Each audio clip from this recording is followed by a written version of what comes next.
we will be talking about pediatric headache. The pediatric headache is one of the most common complaints encountered in the pediatric office practice. The pediatric headache is mostly of two types in children, which is primary and secondary. The primary headache can be due to chronic or recurrent causes, or it can be tension headache, migraine headache, or the headache cluster headache. In the secondary headache is due to some secondary cause, which can be due to acute trauma, or it can be due to infection or brain tumor. And in children, the upper respiratory tract infection is the most common cause of secondary headache. Now, there is a term called as migraine without aura.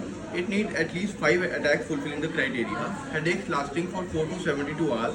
Headache has at least two of the following four characteristics, which is unilateral in location, pulsatile in quality, moderate or severe pain intensity, and aggravation by or causing avoidance of routine physical activity like walking or climbing stairs. During headache, at least one of the following should be present, that is nausea and or vomiting, photophobia and phonophobia, and which is not better accounted for by any other diagnosis. The points to remember in migraine without aura are: in children and adolescents, attack may last for 2 to 72 hours when the child is sleeping and wakes up even without headache. Whole sleep duration is considered as headache duration. Headache tends to be bilateral in children rather than unilateral.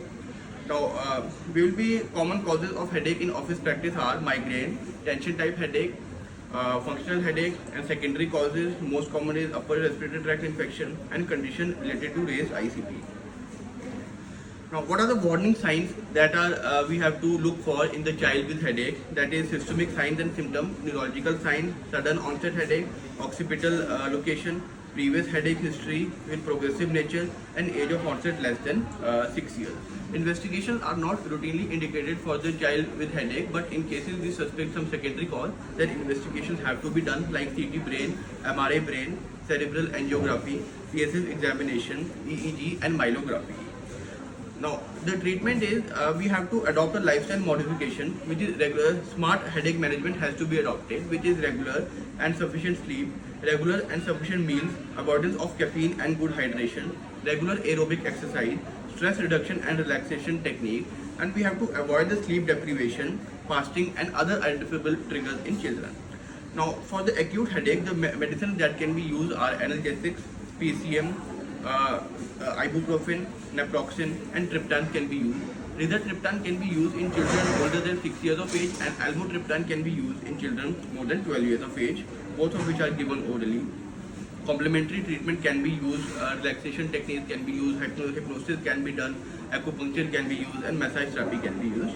And for the prophylaxis of migraine, the drug used can be the most common is flunarizine.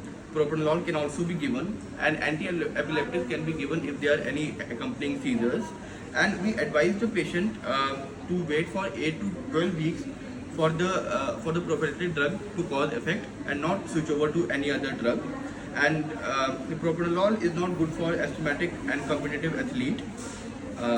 And so finally we conclude that neuroimaging is advisable only in cases of secondary headache, and preventive therapy is advisable in cases of frequent headaches. Frequent headaches can be defined as more than one headache per week or more than 3 headaches per month. And we have to the choice of preventive therapy has to be also depend upon the comorbid conditions, and that's the approach to the diagnosis. Thank you.